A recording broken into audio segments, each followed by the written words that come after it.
Friends, life of সদীপের চ্যানেলে তোমাদেরকে আরো একবার স্বাগত। আশা করি তোমরা সকলেই ভালো আছো আর আমরাও ভালো আছি। আজকে ছিল বারটি বুধবার আর এখন সকালবেলা। 2-3 দিন থেকে দেখছি বেশ সুন্দর ঝকঝকে রোদ উঠছে আর এখানে একদম ফুললি গরম পড়ে গিয়েছে। এখন টেম্পারেচার হচ্ছে 28 ডিগ্রি আর এটাই 3টে-4টের দিকে চলে যাবে 30+ হয়ে। তো বুঝতেই পারছো কিরকম গরম এখানে। যথারীতি ব্রেকফাস্ট করে ল্যাবে চলে গিয়েছে আর আমি এখানে বসে পড়েছি আমার এনার্জি ড্রিঙ্কস নিয়ে। খেতে খেতে রাস্তাতে 2-1জন লোক যাচ্ছে, তাদেরকেও দেখছি আর এই রোদটাকেও নিচ্ছি। শুধু আমি এখানে বসে আছি তা নয়, ভাত আর ডাল সেদ্ধ করতে বসিয়ে দিয়েছি যাতে ওইদিকে ভাত আর ডাল সেদ্ধ হয় আর আমি এখানে বসে একটু পরিবেশটার আনন্দ উপভোগ করতে পারি। এখানে 30 ডিগ্রি টেম্পারেচার হলেও ঘরে কিন্তু ফ্যানের প্রয়োজন পড়ে না, তাই তো এই ঘরগুলোতে কোনো রকম ফ্যান নেই। যাদের খুব প্রয়োজন তারা কিন্তু ওই টেবিল ফ্যানগুলো কিনে নেয় আর আমাদের এখনো পর্যন্ত প্রয়োজনই পড়েনি, কারণ আমাদের ঘরটা এতটাই ঠান্ডা থাকে।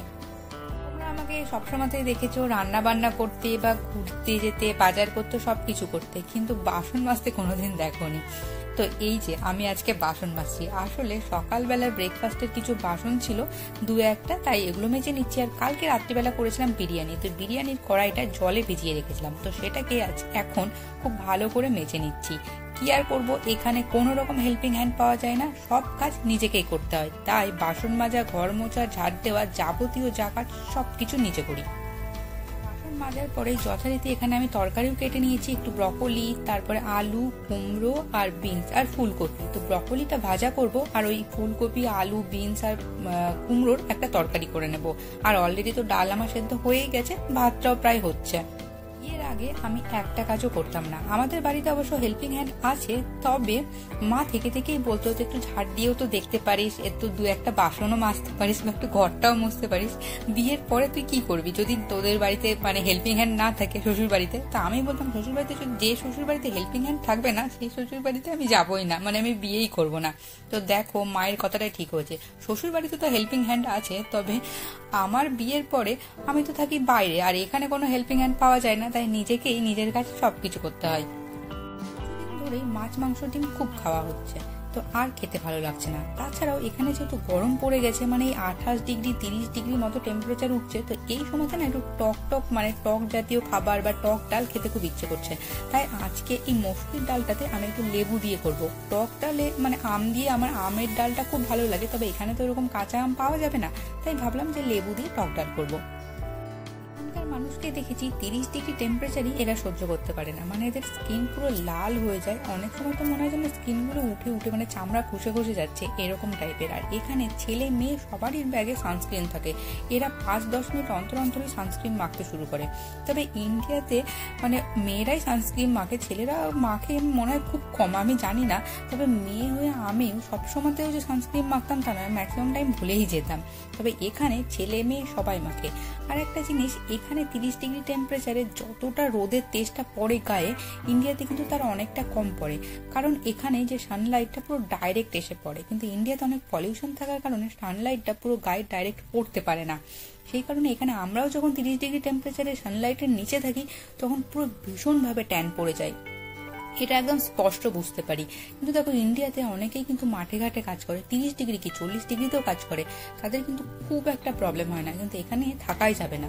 এইসব কারণের জন্য এখানে স্কিন ক্যান্সারটা অনেক বেশি দেখা যায়।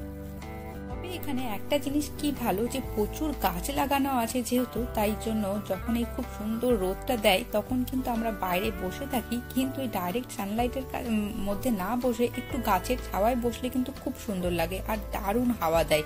তো এত মনোরম লাগে। এখানকার মানুষ তো ব্রেকফাস্ট, লাঞ্চ, ডিনার সবকিছু ওই খোলা আকাশের নিচেই করে। আর এখন যেহেতু সন্ধে হতে হতে রাত্রি হতে হতে প্রায় 10:30 বেজে যায়, তো ভাবো ডিনারটাও সবাই বাইরে ওই সানলাইটের আলোতেই করে ফেলে।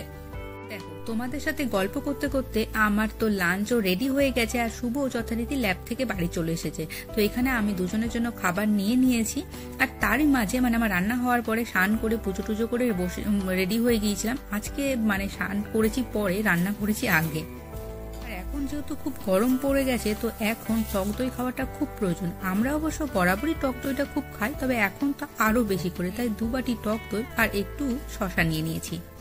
এই গরমে হালকা পাতলা খাবারই কিন্তু সব থেকে বেশি ভালো লাগে, হেলদিও আবার টেস্টিও।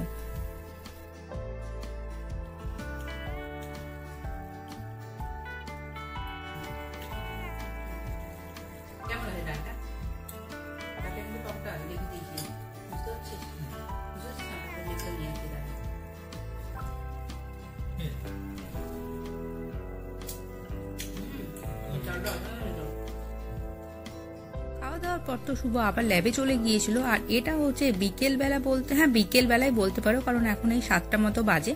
তো শুভ যথারীতি ল্যাব থেকে চলে এসেছে, আমি আর কি ওর ল্যাবের কাছে গিয়েছিলাম এবং দুজনে মিলে আমরা এসেছি মলে কিছু জিনিস কেনাকাটা করব। আর আজকে দেখো মলটা না একদম ফাঁকা, লোকজনই নেই। আজকে লোকজনগুলো কোথায় বলো তো? আজকে লোকজনগুলো সব বারে, কারণ আজকে ফুটবলের বেলজিয়ামের সাথে হয়তো কোনো টিমের খেলা, আমি জানি না, ফুটবলটা খুব একটা ভালো বুঝিও না। তবে আসার সময় দেখছিলাম বারগুলো ভর্তি হয়ে আছে লোকজনে, চিৎকার চেঁচামেচি হই চই সব কিছু।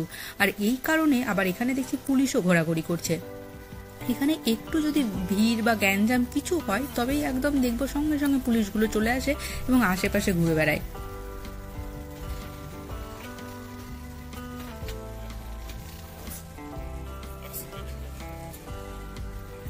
দেখতে পাচ্ছ কেমন ভিড়? এই যে এইখানে যে বারগুলো আছে, এই বারগুলো প্রত্যেকটা এরকম আজকে ভিড়ে ঠাসা, সকলেই খেলা দেখছে।